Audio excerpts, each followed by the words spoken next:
اس دنیا کے اوپر آنے کے اگر ہم مقصد کو نہیں سمجھے تو پھر زندگی برباد کر دیں۔ وہ آئے اور آ کے چلے گئے، یہ کھانے پینے سونے جاگنے کے لیے تو چڑیا بھی، کوا بھی اور باقی جانور بھی جی رہے ہیں۔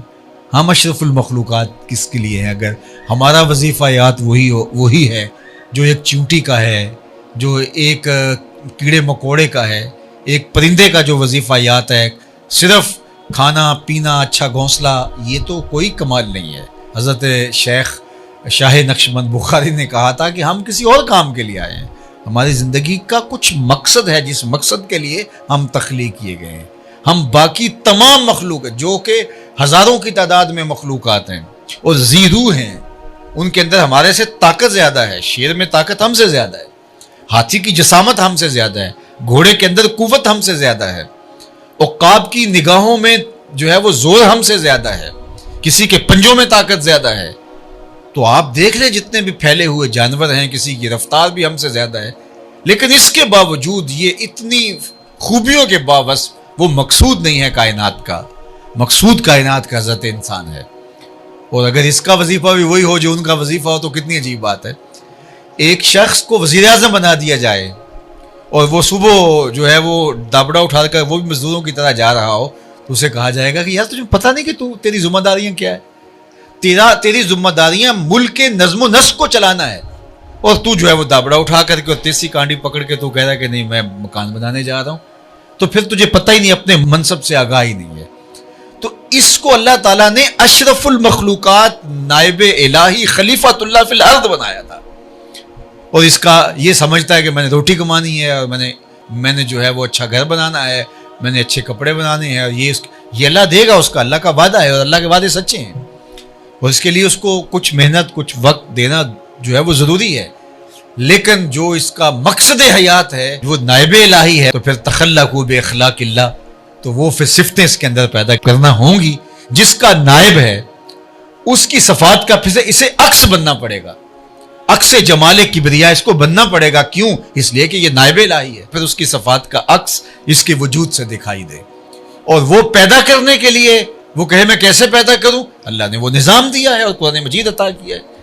اور اس کو لے کر کے بیٹھ جائے، روز ایک رکوع روز تلاوت کرے اور دیکھے کہ اس میں میرے رب نے مجھ سے کس بات کا تقاضا کیا ہے، جن خوبیوں کا تقاضا مجھ سے ان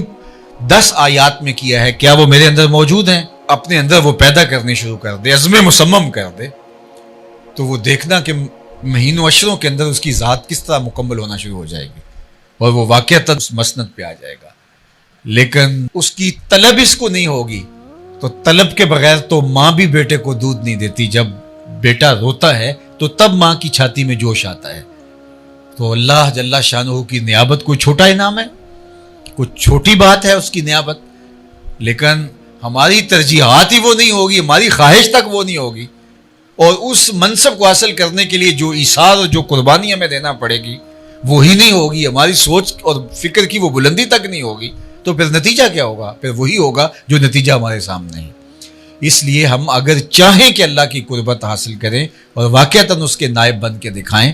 تو پھر یہ مربوط منظم نصاب ہے ہمارے پاس، اس کے مطابق اپنی زندگی کو ڈھال لیں، تو پھر جو ہے وہ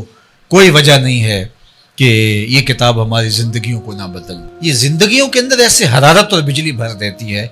اور اس کتاب کے ساتھ ایسے اجالے ہوتے ہیں، اندر کی ظلمتیں مٹ جاتی ہیں، خیر اور نور کے چشمے پھوٹنے لگتے ہیں اندر سے، اور باطن جو ہے وہ اجالوں اور روشنیوں کا منبع و مصدر بن جاتا ہے اس کتاب کے ساتھ جڑنے سے،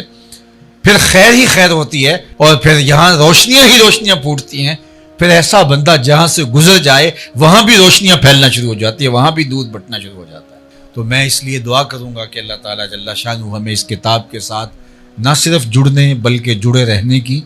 اس کتاب کے ساتھ نہ صرف اعتقادی تعلق بلکہ اس کے ساتھ عملی ربط، اور اس کتاب کے ساتھ نہ صرف عقیدت کا رشتہ بلکہ اس کتاب کے ساتھ جو ہے وہ ہمارا عمل کا رشتہ مستحکم اور مضبوط ہو۔ اور اقبال نے کہا تھا گر تو می خواہی مسلمہ زیستن نیست ممکن جز بقرآن زیستن، اگر تو ایک مومنانہ زندگی کا تصور لیے ہوئے بیٹھا ہے اور چاہتا ہے کہ میں مومن بن کے جیوں اور جو شریعت نے مجھے میرے سے تقاضا کیا ہے، تو کہا قرآن کے بغیر تو پھر نہیں جی سکتا، تو یہ قرآن جو ہے وہ تیری زندگی کے ساتھ اس طرح جڑا ہوا ہے کہ تجھے ہر لہجہ، ہر لمحہ، ہر ساتھ تیری رہنمائی کرتا ہے اور تیری ضرورت کی مکمل کفیل ہے، اور کوئی بھی موقع زندگی کا ایسا نہیں ہے جس میں قرآن تجھے مکمل رہنمائی نہ فراہم کر رہا ہو۔ تو اس لیے مجھے اور آپ کو اس پاکیزہ کتاب کے ساتھ اپنے آپ کو جوڑنا ہوگا۔ اپنی امت کو وصیت کرتے ہوئے فرمایا سددو، کہ تم میانہ روی اختیار کرو، تم اعتدال کی راہوں پہ گامزن رہو۔ فرمایا کہ یسرو ولا تعسرو، بشرو ولا تنفرو، 4 چیزیں ارشاد فرمائی۔ کہا لوگوں کے لیے آسانیاں پیدا کرو، مشکلیں پیدا نہ کرو، لوگوں کو خوشخبری دو، لوگوں کو نفرت نہ دلاؤ۔ حضرت ابو مسعود انصاری رضی اللہ تعالیٰ عنہ فرماتے ہیں کہ مدینۃ المنورہ میں ایک امام صاحب تھے جو بہت لمبی قرات کرتے تھے، تو ایک صحابی حضور کی خدمت میں ان کی شکایت لے کر آئے اور کہا کہ حضور ہمارا امام بہت لمبی قرات کرتا ہے، اور اگر یہ سلسلہ یوں جاری رہتا ہے تو میں جماعت سے نماز نہیں پڑھ پاؤں گا۔ تو آقا کریم علیہ الصلوۃ والسلام شدید غصے میں آئے، بلکہ حضرت ابو مسعود انصاری رضی اللہ تعالیٰ عنہ فرماتے ہیں کہ واعظ کے باب میں نے زندگی میں حضور کے چہرے پہ اس طرح غصہ کبھی نہیں دیکھا تھا۔ تو آقا کریم علیہ الصلوۃ والسلام نے فرمایا انکم منفرون، تم لوگوں کو جو ہے وہ متنفر کر رہے ہو۔ حالانکہ نماز کے اندر لمبی قرات کی جا سکتی ہے، لیکن جب بچے ہوں،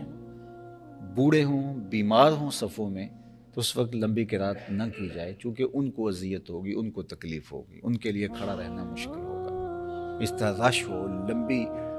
کثرت کے ساتھ لوگ ہوں، تو اس میں امکان زیادہ ہوتا ہے کہ اس میں ضعیف و کمزور بھی ہیں۔ آپ یہاں عید کی نماز پڑھانے کھڑے ہوئے ہیں، جمعہ کی نماز پڑھانے کھڑے ہوئے، اے سی چل رہے ہیں، گرم موسم ہے، صرف ہال میں لوگ موجود ہیں، تو ٹھیک ہے آپ لمبی قرات کر لیجئے اگر سارے نوجوان ہیں، لیکن اگر باہر لوگ دھوپ میں بھی کھڑے ہوئے ہیں، رش اتنا ہو گیا ہے، تو آپ جو معمول کی قرات کرتے ہیں اس سے بھی مختصر کیجئے۔ آپ یہ نہ سوچئے کہ میں یہاں کھڑا ہوں اور میں تو 15 منٹ کی نماز میں بھی، لیکن وہ جو دھوپ میں صفیں بچھائے کھڑے ہیں اور گرمیوں کی دھوپ ہے تو وہ ان کا خیال کیجئے۔ اللہ کے محبوب علیہ السلام نماز میں قرات اعتدال کے ساتھ ہی فرماتے، لیکن کبھی ایسا ہوتا کہ خواتین جب آتی تو ان کے ساتھ بچے بھی ہوتے، تو وہ پیچھے بٹھا کر کے بچوں کو، تو صفوں میں نماز کے لیے جب کھڑی ہوتی تو کوئی بچہ رونے لگتا تو ماں کا دل اس کی طرف مائل ہونے لگتا، تو آقا کریم قرات مختصر فرما دیتے کہ ماں کے دل میں بچے کا خیال آ رہا ہے اور اس کو بچے کی بے چینی ہو رہی ہے۔ تو یہ ہمارا دین ہے۔ ہم کہتے ہیں نہیں آپ جو مرضی کریں، ہم تو ایسے ہی کریں گے، تو یہ لوگوں کو متنفر کرنے والی بات ہے، لوگوں کو دور کرنے والی بات ہے۔